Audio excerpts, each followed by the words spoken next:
Right, good morning, everybody, and welcome to this, the England's Economic Heartland's 4th Annual Conference, connecting people, transforming journeys. Last year we were in Hertfordshire University, and before that we've had a couple of sessions at Silverstone Circuit, and today we are at a virtual gathering, which is fantastic. My name is Anthony Oliver, and I've once again been asked to moderate today's session. I expect that over the next 4 hours or so, you're going to hear some really fantastic sets of presentations, some really excellent discussions, and they're all designed to help you understand the opportunities that England's Economic Heartland Development Project really brings across the whole supply chain. A bit of housekeeping first. We've split the morning into 6 themes, and I hope that you can stay with us for each of those. If you need to nip off at any moment, then do, but try and avoid it, because we want to have you here for the whole session. If you look at the handout section of the control panel, you'll find the agenda and all the information that you need about who the speakers are, etc. So you look down it's probably down the right-hand side of your screen, handouts. There's 2 documents in there. Have a look in there. Lots of really useful information. Also, in that section there, you'll find a section which is called questions, and I will have, as usual, lots of really fantastic questions to put to all of our presenters and our panels, but I'm very well aware that yours are normally much better. So I want you to send them in. I want you to just type away into that question box and let us know what you want to put the speakers on the spot about. Don't hold back, keep them short, keep them to the point, and we will get to those throughout the day. So time is short. We need to finish by 1 o'clock. We've got a lot to get through. Virtual meetings typically run very, very on time, so let's not change that. Let me now hand over to Mayor Dave Hodgson. Dave is elected Mayor of Bedford and chair of the Heartland's Strategic Transport Forum, and he's going to give you a quick overview and make a quick introduction to our guest speaker. Mayor Dave, over to you. Thank you very much, Anthony, and welcome to this 4th annual conference and the first virtual one.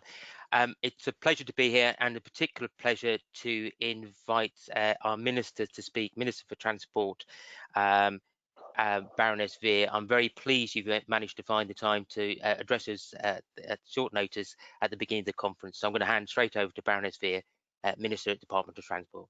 Baroness Vere. Thank you very much, Mayor Dave, and it's a pleasure to be here. And no, Dave's actually right. It was massively short notice, and so clearly I'm not important enough to get the first round of invitations. But I'm hopefully that next time you have a conference, you will invite me, giving me a little bit more time in the diary, and then we can do a Q&A session and talk about things in more detail. But really, I just wanted to have the opportunity to speak to you today, to sort of bring you up to date as to where we are, and talk about all the good things that you're doing in your region, and the things that we want you to do in the future. So, I mean, clearly the COVID-19 pandemic has completely changed the way that we connect, and it's demonstrated our resilience, and of course you have all done a fantastic job in keeping people and freight moving, and that's been really critical in these difficult times. And of course we don't know what the long-term consequences are going to be of the coronavirus. So I think one of the things that we're all going to have to do is think about, when we're planning for the future, we've got to think flexibly, as well as thinking about growth and the way that we think growth is going to happen, but we need to be flexibly. And I also like to reassure you that I recognise the role that subnational transport bodies play in supporting this economic growth and improving quality of life and lowering emissions in England. We are quite focused on subnational transport bodies at the moment, because to me it's really, really important that every part of the country has somebody, has an organisation that looks on a pan-regional basis and helps us to plan the transport needs within your regions. Without you, actually, it's really difficult to do, and so therefore very much looking forward to working with you to sort of agreeing that we have a framework with which these subnational transport bodies will actually work, because we're looking to you. We want your leadership and we want your strategic oversight, so that we can put that back into our system and get the transport options on the table that you want to get on the table, rather than the stuff we think you might need, because that to me is the wrong way around. And so the second thing, and of course, you know, within all of these things, there are always difficult decisions to be taken, and to a certain extent, that's what we want you to do as well, because you will have different competing priorities within your region. You'll have some people who want X, some people who want Y. Well, you've got to try and decide for yourselves, because that is what local accountability and local decision making is all about. And then we can talk, you know, as a department as to how we fund your priorities and you know, get them moving. So, you know, for example, over the last what, probably 12 months or so, maybe a bit longer than that, 18 months, you know, the STBs did a fantastic job in helping us to understand the investment in the major road network. So we've got a pot of money. It's a 5-year pot, so we know it's there. And really getting your priorities into the major road network schemes was really, really helpful for us to understand what you wanted to deliver for your communities. And you know, the other thing that you will have heard the department focusing on at the moment is speed. Sometimes it feels like transport projects take forever, and we absolutely agree. So there's a couple of initiatives going on within government, and within the Department for Transport, we've launched the Acceleration Unit. And these are a small group of people. They're going to be sitting right at the heart of the department. Actually, they're going to be sitting bang in between all the ministers' offices. We're moving downstairs very shortly. So we will be able to see them. They will be able to see us. We will be able to talk about how do we get projects sped up.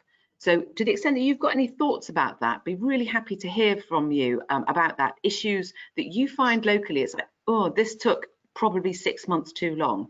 What can we do? Because actually, usually it's not the Department for Transport that's the problem, obviously. It's other parts of government that we have to collaborate with in order to make sure that we get projects through. So that might be DEFRA on environmental stuff, it might be MHCLG on planning, all of those things really important. So if you've got any thoughts on that, very, very happy to hear from you, because we know that it can be done, because obviously the A14 is often cited as one that was on time. No, it was early. It was early and on budget, so we can do it. So just finally, can I just thank you for all the work that's been going on so far on the draft transport strategy? Absolutely fantastic. I know that you're still working on it, and I very much look forward to seeing it in its next iteration. It's bold, it's ambitious, it's innovative. Those are all the things that we want regions to be. So you're doing a fantastic job. I will be working obviously very closely with Mayor Dave and also Councillor Martin Tett as we go forward, but I hope you have a great day. Minister, thank you very much for opening us up in the conference that way. Certainly, it's great to hear that there is huge amounts of support going into transport. Difficult times, very challenging times, and as you say, lots of very difficult decisions. I'm going to hand back to Mayor Dave now to say, well, you know, give us your reactions to that. How does that sound? You're talking about thinking flexibly, really, you know, helping you to take difficult decisions. Are you reassured? I think so. I just want to thank the Minister for coming to talk to us today and offering some challenges there to see if we can all get the transport systems, the infrastructure that we all want to work quicker. I'd just like to move on, if I may, Anthony, to just welcome everybody to this first virtual annual conference. Last year, as you just said, we met at the University of Hertfordshire and we for the launch of the outline transport strategy, and obviously, as the Minister said, and as we all know, a lot has happened since then. And while it's disappointing not to meet in person, I'm really pleased that many more people have been able to attend than would have been possible with a physical conference. I'm delighted with the quality and variety of speakers. You talked about the 6 sessions, and I'm looking forward to hearing from them and thank them in advance for all their contributions. Today is about celebrating the strengths which exist in the region and how we harness these to overcome the challenges we face, how we transform journeys and better connect people in a changing world. It's about understanding the perspective of different stakeholders and how we can join together to create a clear and forward-thinking strategy for the region's strategic infrastructure and services. But we also have our challenges, including transport networks which operate close to or above capacity, carbon emissions which are higher than the national average. We have a significant rural population and dependence on the car is high. England's economic heartland represents the commitment by political and business leaders in the region to work together to turn these challenges into new opportunities, bringing prosperity to our residents, supporting sustainable growth, and realising their potential for this unique region. In July, we achieved a major milestone with the launch of our draft transport strategy, aimed at enabling the region's transport systems to underpin a green recovery from COVID-19 and to support a sustainable economic growth. The strategy looks to use the decarbonisation of our transport system as an opportunity to harness innovation and deliver solutions which in themselves support economic growth. Secondly, to champion investment in digital infrastructure as a means of improving connectivity, particularly within our rural communities, in order to actually reduce travel. Thirdly, to use the delivery of East West Rail as a catalyst for transformation of our strategic public transport network. To champion increased investment in active travel solutions that improve local connectivity. And finally, to ensure that our communities and businesses are supported by freight and logistics services whilst lowering the environmental impact. The strategy includes an investment pipeline of initiatives which should be taken forward to achieve the world-class transport system required to realise and support a world-class economic region. Just like successful businesses require investment to avoid going backwards, so does the Heartland. As leaders, we are committed to realising the potential of the region, but this requires confidence in projects being delivered in full and on time.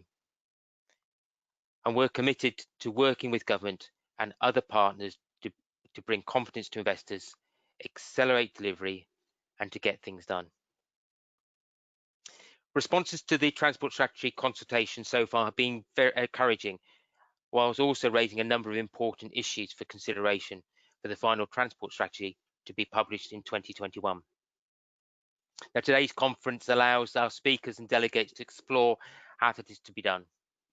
We will hear from a diversity of perspectives, from young professionals to business leaders and innovators through to environmentalists. I'd encourage everyone attending today's conference to take part in that consultation and shape the final strategy. A survey and more information is available on the EEH website. Consultation closes on midnight, not a minute past, on the 6th of October. Welcome to the conference and enjoy the day. Thank you very much indeed, Mayor Dave. That certainly sets the tone, and it's good to hear that after just a couple of presentations, the questions already flooding in, which is great, which sounds like there's a lot of great interaction going on there. Keep that up. We've heard the national political perspective, so let's get the local political perspective as well. I suppose the UK government may be somewhat distracted right now with COVID-19 and Brexit, but clearly programs such as England's Economic Heartland represent critical investment vehicles to really drive local and national economy. Let me introduce our next speaker, Greg Smith, MP. Is the MP for Buckingham and a member of the Transport Select Committee. And Greg, I think you can help us today to understand what the Heartland really means to government plans going forward. So, Greg, welcome. Oh, good morning. Thank you, Anthony. Good morning, Mayor Dave, and everybody watching. It's great to take part in this, your 4th annual conference, and I hope you'll be back at Silverstone, which is half in my constituency in a future year. It's a fantastic venue for everyone to come to, and indeed surrounded by Silverstone Park, one of the major economic growth hubs, one of our enterprise zones in Buckinghamshire, where high-tech jobs are being created, and those high-tech jobs, people have got to get to work, and we need the transport solutions to get them to work in what is actually a very rural area, as most of the Heartland is. And I think the key here is indeed the joined up thinking across county boundaries to ensure that those solutions are in place. But as Baroness Vere said earlier, no one can get away from the fact that COVID has happened and that we are still in the midst of a global pandemic, and that has had a marked impact on the way people travel, whether people travel at all, across the whole area, across the whole country. I look at my own morning commute. I come into Westminster every day from Buckinghamshire. Pre-lockdown, the Chiltern line was crowded every day. Now it's me and 1 or 2 others per carriage on those rush hour trains. So people still aren't traveling, and that is clearly going to have a big impact on the future of rail travel, the future of commuting, puts a big question mark over what the Williams Review is going to say, given that passenger numbers are so wildly different to when all of these pieces of work were started, and we don't know what passenger numbers will look like in 3 months, 6 months, next year, 6 years, whatever it might be. However, I think we do have to work on the presumption that normal will return, and whilst there will undoubtedly be an increase in home working, in people perhaps not working 5 days a week in the office but a more limited number of days, and that brings with it the digital challenges, the broadband challenges that many rural areas across the heartland will be impacted by. We also need to plan to encourage people to get back to the office, to get back to school, to get back to the places that they go for fun and for leisure as well, and that is going to need joined up transport. And so that's why I still continue to support the building of East-West Rail, for example. I think East-West Rail is going to be an absolute game changer in terms of East-West connectivity on rail. I think, as I've said before when I spoke at the launch of the transport strategy, I am not a supporter of the expressway. I think that is a road we simply do not need, and we would be much more sensible improving existing local roads and looking at things like local bypasses around villages that really do need them to keep traffic moving rather than clogging up traffic through villages. But what is essentially a new motorway through Oxfordshire, Buckinghamshire, and beyond is simply not something that has local support in my constituency or for which the economic case stacks up. And on that point of road travel, I am very much someone in the place that says the car isn't going to go away. There is still going to be a massive place and role for private car usage. Obviously, technology is moving on a pace. Battery electric is becoming much more affordable, much more available to people. But across both road and rail, and to be honest, if we look beyond that, shipping and big vehicles, agricultural vehicles, etc., I think we actually do need to be investing as much in hydrogen as we do battery electric, because it does worry me from quite considerably that the race for all electric might actually be creating the next big environmental disaster in 20 or 30 years. And much as we all thought diesel was the way to go in the noughties, when it comes to disposing of all of this lithium ion, when it comes to disposing of battery electric vehicles in 10 years, I'm really worried to ensure that isn't the next big environmental disaster. So I'm a big supporter in investment in hydrogen as well. The last point I'd make, just so that we can get on and become a little bit more interactive and take a few questions, is I think the active travel agenda is very important. And actually that, for my constituency, is somewhere where joined up thinking across county borders is really, really important. Let me give you an example of the proposals for a cycleway between Tame in Oxfordshire and Haddenham in my constituency. Haddenham and Tame Parkway Station is not in Tame, it's in Haddenham, in the middle of Buckinghamshire. There was a proposal for a cycleway between the town of Tame and that station. Buckinghamshire Council continues to support it. Oxfordshire County Council appear to have, for their own reasons, gone a little bit cold on it. Now, Bucks could build the thing up to the county border, but that would be dropping cyclists out into a main road as they cross the county lines. So I think this is a real example where if we're serious about active travel, a lot of people do leave county boundaries. They don't recognise county boundaries within their commute, and we need to be much better at working across council areas to make these schemes happen.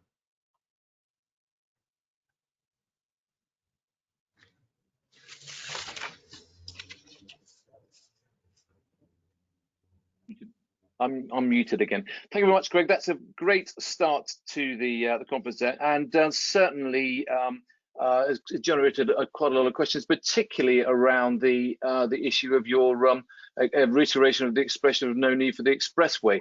I mean, is that something which just going back to certainly a couple of questions? What are you hearing on the streets, on the doorsteps about the expressway, Greg? It's universally, it's difficult in my constituency for anything to be less popular than HS2, and the expressway is less popular than HS2 because well, there's multiple reasons for it. Nobody denies that east-west road links across Buckinghamshire could be better. Of course they could. But the concept of building a whole new motorway through swathes of Buckinghamshire countryside that would have a massive impact on people's businesses, people's farms, the very fabric of current villages, people simply don't accept that we need that. And there's a whole economic and environmental case against it. And what I prefer is looking at our existing roads, not just in Buckinghamshire, but Oxfordshire and through Milton Keynes and into Bedfordshire and onto Cambridgeshire too, although I accept the Bedfordshire-Cambridgeshire bit is basically built already with the work that has gone on there in recent years. To improve our existing roads, and as I said in my earlier remarks, to look at, for example, the village of Wing. To get traffic moving through Buckinghamshire, actually the village of Wing takes an enormous amount of traffic, north-south, people going Aylesbury, Leighton Buzzard, up to Milton Keynes, and that does slow journey times down considerably. We would be much better, rather than building a new motorway, looking at where we can build with local residents' consent those bypasses that will keep traffic moving. Now, I'm pretty confident the expressway isn't going to happen. Highways England haven't lifted a finger on it since the election, since the general election. It is officially paused. The RIS2 document, where virtually every road building project in the country was given the green light, did not give the green light to the Oxford to Cambridge Expressway. And I continue on behalf of my constituents doing everything I can to get that formal cancellation notice from the government so that we can get on and do things that will help, that will get traffic moving, that doesn't devastate our countryside. Can I just come in there, Anthony? Yeah, certainly. It hasn't helped that Department of Transport or Highways England have named 2 different road projects the same thing. Greg did allude to the section to the east, so Black Cat roundabout in the A1 across to Caxton Gibbet, which is an upgrade, and that's called the Expressway. And so people in Bedfordshire and Cambridgeshire see that is a project that hasn't been cancelled, and that upgrade of the road to continue for the link between the M1 and the A1 continues. And I hope your support will fully understand about the western section. But when we say cancellation of the expressway, to people in Bedfordshire and Cambridgeshire, that means the road that has got DFT approval and is going forward to outline business case, that doesn't have the opposition, that's got political and public support for that, unlike the western section. So I think we've always got to remember, unhelpfully, they've called 2 projects the same thing. So the eastern section has support, and we'd like to go forward. The western section fully understand the lack of support and the lack of demand for it. There are maybe some more fundamental transport road systems that need doing before we even think about that. But I understand the Greg's point and agree with Greg's point. Okay, look, we've got 10 minutes or so for some Oxfordshire, the Milton Keynes bit. That's the controversial bit. Okay, we've got 10 minutes or so for some questions in a panel. Let me introduce Naomi's arrived. Naomi Green, head of England's Economic Heartland's head of technical program, who's going to join us for the panel session. Welcome, Naomi. Sorry to keep you waiting there. You entered the panel session. I'm going to kick off. I'm going to come straight to you just to bring you in, Naomi. We heard both the minister and Greg and Mayor Dave has also referred to the fact that COVID has put huge pressure on central and local government and certainly changed the dynamic. I mean, what do you see the impact that's having on the Heartland's plans going forward and its development aspirations? Do you see that you are actually having to sort of remap them all? I think from a transport perspective, we can see that there are things that we need to do in the short term to ensure the long-term future of public transport particularly, and to work with the government to make sure that our bus operators and train operators are able to ride the pressure that's coming at the moment on them. But in the long term, there are opportunities as well as risks with the changed travel behaviours that are coming from COVID. Our transport strategy sets out an ambition for a reduction in single car journeys, single passenger car journeys, that we need to have in order to achieve some of the decarbonisation commitments that we have in the transport strategy and our legal requirements as a country. Change travel behaviour as a result of people working differently could go a long way towards achieving those ambitions of reduced single-use vehicle journeys, enabling space to be freed up for people that have to use it, and particularly freight as well. And so those opportunities are real opportunities. In terms of the region as a whole, as we look at a green recovery, the Heartland region is absolutely primed to support this country coming out of some of the difficulties. We've got a very high, as you know, as our audience will know, high proportion of science and innovation in the region. We're ready to continue growing and continue supporting the economy. And therefore, in regions like ours, we need to keep growing in able to support the rest, the country as a whole, achieve its return to economic recovery. There's a question here from Tom Greenwood, who says, during the lockdown, many parts of the UK have seen a huge increase in walking and cycling. Now we seem to be going back to old habits and driving everywhere again. Do you think we've missed an opportunity to finally prioritise active local travel? I mean, Naomi, and then Greg, you mentioned the need to really kind of focus on the active travel agenda. Naomi, very rapidly, have we missed the opportunity?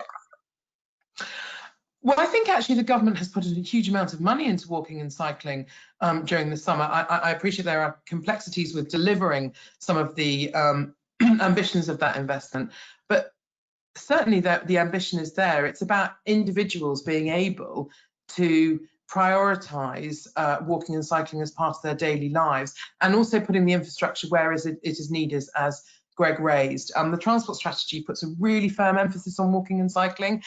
We support, and we'll hear later this morning from Sustrans on the Varsity Way, which is a high quality route between Oxford and Cambridge. That's not suggesting people are going to cycle between the two every day, but it's a backbone of a structure across the region that we absolutely want to support. Greg, are we doing enough for, you mentioned the need to boost the active travel agenda. Have we missed that opportunity? I don't think we have missed it. I think the government has actually upped the ante on it through COVID.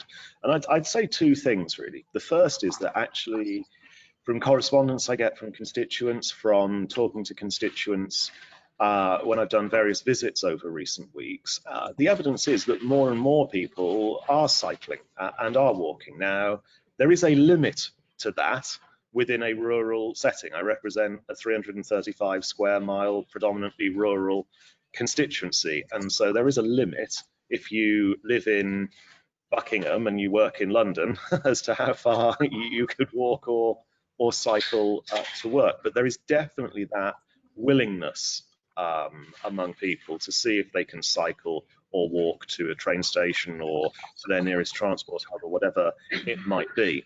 And the thing that people most want to see is those safe routes for cyclists, because in a rural environment, we've got to be honest with ourselves, cycling in backcountry lanes is not the safest thing that you could possibly do. Whilst the onus is on all road users to treat each other with respect, back lanes for people not in a motor vehicle are a dangerous place.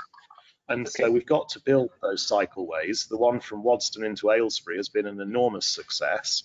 And I want to see more delivered, like the one I referenced earlier, Heartland to Tame, to ensure that those safe spaces are there for people to be able to use, predominantly in a rural setting, to get probably to a train station rather than to their end destination. Yeah. Okay. I mean, building on that, Mayor Dave, the Baroness mentioned the fact that they were there to, or she was there to help you in local government take those difficult decisions. The reality is that local government is suffering big time now in terms of its finances, taking a major hit, lots and lots of additional pressures that you didn't think were going to exist. I mean, how do you in local government balance that, that unbalanceable or square the unsquareable circle? Well, with difficulty. Most things take money. It's always amazing how much the cycle lane, like the one that Greg was mentioning, costs. It still amazes me after 10 years. But I think it's actually, as the Minister said, making sure that we work not just with the Department for Transport, but with other departments. So when we are putting infrastructure in place, let's make sure we add that digital infrastructure. So for the people in some of our rural communities, being able to work at home 1 or 2 days a week, and then maybe cycling occasionally or cycle to the nearest shop rather than get a car. It's about having small incremental changes. And we've seen in Bedford, for example, that between peak flow and what appears to be no traffic, the difference is only 12% of cars. So you don't need a big reduction to see a significant change in the road. And that makes it safe for pedestrians and cyclists. So it's about making sure we work with the digital infrastructure, making sure we work with others to get some of those longer routes that Greg does. Okay. We won't be able to do everything ourselves. We have to work with partners.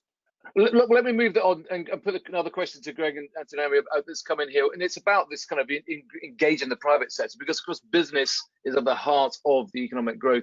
But there's a question here from Dwight Mitchell saying, my business will end up closing the door in a few months' time as I'm struggling to connect with new businesses in a virtual world. I mean, businesses are struggling at the moment. Greg, how do you make sure that the infrastructure is in there for, I suppose, what you might describe as traditional ways of doing business? So did I get in the question there that was struggling to connect virtually? Is that a broadband issue, right, yes. Digital connectivity? Well, I think yes.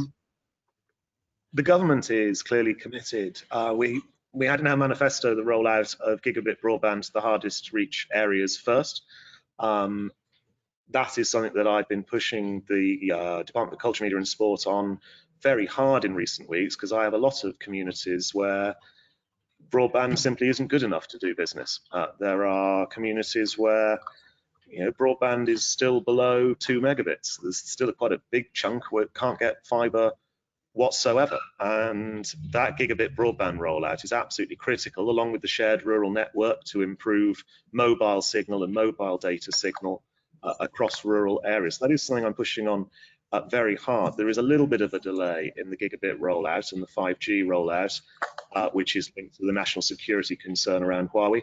But I think the ultimate goal is to get everybody from the hardest to reach areas first onto that super fast gigabit broadband, and that's something that actually is affecting big centres of job creation. I notice you've got Westcott on your agenda later. Well, just to clarify, I mean, Greg, what the question was actually referring to was, okay, there is a need to get the digital connectivity, but it's talking about physically connecting, getting the Heartland area back to work, getting people using offices again, getting people meeting face to face. I think that is the challenge which he's referring to. No, absolutely, and I am all in favour of encouraging everybody to get on the train, or if necessary, get in a car or cycle or whatever it might be, to go back to the office or to go back to having, in a socially distanced, responsible manner, those face-to-face meetings. Because whilst the virtual world has saved us through the crisis of completely grinding to a halt, I still think there is a place where face-to-face meetings work infinitely better than virtual meetings, particularly when you're trying to close a business deal or when you're trying to work on a very sensitive project. So the trains are running. I can attest from my daily commute, they're pretty empty, they're pretty safe. The tube, if you're coming into London, is getting a bit busier, but it's still nothing like what it was. The buses are all operating, and I sat in Winslow in my constituency office the other week and watched loads of empty buses go past the window. So I would encourage people to put their mask on and to remain socially distanced, but to get out there and have the confidence to do business in person again, so that the economy doesn't completely stall. A couple of quick questions, because we've got to move rapidly through this session, and it's about the point that you and the minister made, which is about shovel-ready projects. Mayor Dave and Naomi, perhaps you can address this.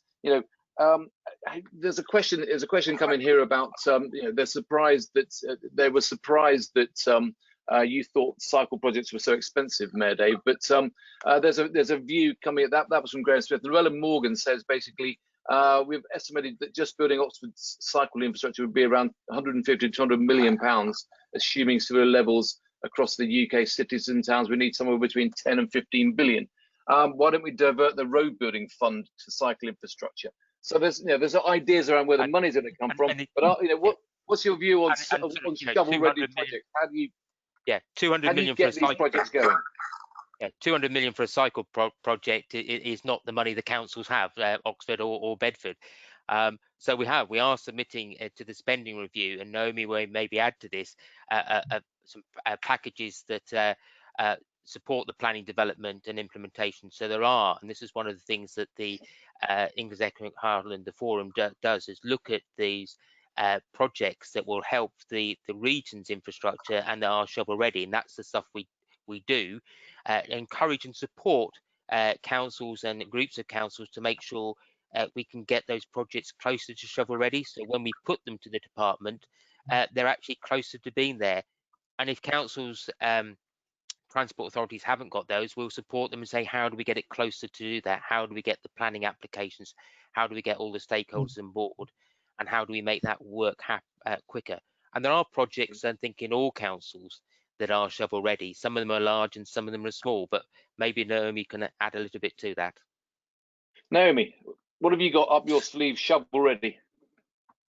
Thank you very much, Mayor Dave. I think it goes back to a comment actually that Greg Smith made earlier about schemes that cross boundaries, like the cycling scheme that Greg mentioned. What we need is to be able to have access to a pot of funding that is for the region to deliver the transport strategy, regardless of mode, regardless of seeking funding pots. That's where there is a huge amount of time taken, is the uncertainty of progressing a number of different funding pots. And when you talk about digital, you're talking about going into another government department to try and seek funding, and suddenly the point that Baroness Vere meant about working across government departments becomes very real when you are a local authority with lots of pressures trying to chase down funding pots. For us, the answer is a single regional pot that can respond to cross-boundary issues like Greg mentioned, can respond to some of the uncertainties that Mayor Dave talked about, and we can pull it all together to deliver a transport strategy that the Baroness has recognised as being ambitious, bold and innovative. Wrapping it all together in that way, England's Economic Heartland, I'm sure at the end of the day, Martin Tugwell, our programme director, will talk about the capacity and capability project. That's what we see as the movement of the acceleration delivery unit through to a sub-regional level. We've done the work, we've got the evidence. It's about taking it through to actually getting these things delivered now. Great, thank you very much, Naomi. We're bang out of time. And this is a point that Alex Poppleton makes, that he absolutely agrees that cooperation across county boundaries is critical. It leaves people, communities on boundaries stuck between uncommunicative local government that has impact on real lives. So, Greg, final words. Are you feeling slightly more optimistic this year than perhaps we were at Herts University, or is it kind of a world of despondency and gloom?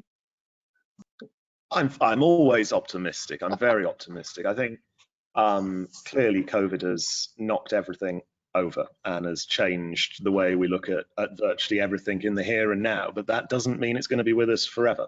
And I think if we're looking for opportunities out of what has been a pretty grim few months with the pandemic, it's that ability to build back better, that ability to build back greener and in a more environmentally friendly way, but never ever forgetting what it is we are fundamentally trying to do, getting people from A to B, getting people to work, to be able to do business, to be able to grow the economy and to employ more people and to create jobs, as well as obviously all the leisure uses that transport requires. So I think this is a great opportunity to knock down barriers, to work across county and city and town lines, and to ensure that we've got something that works for real people. Great stuff.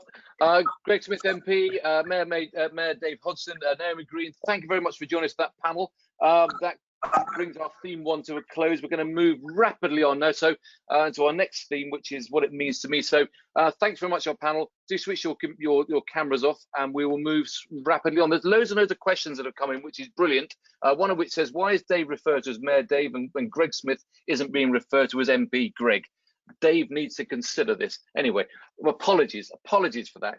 Greg Smith MP, thanks very much for joining us now. Well, I'm going to answer to most things. I'm going to move rapidly on now and come up and be joined now by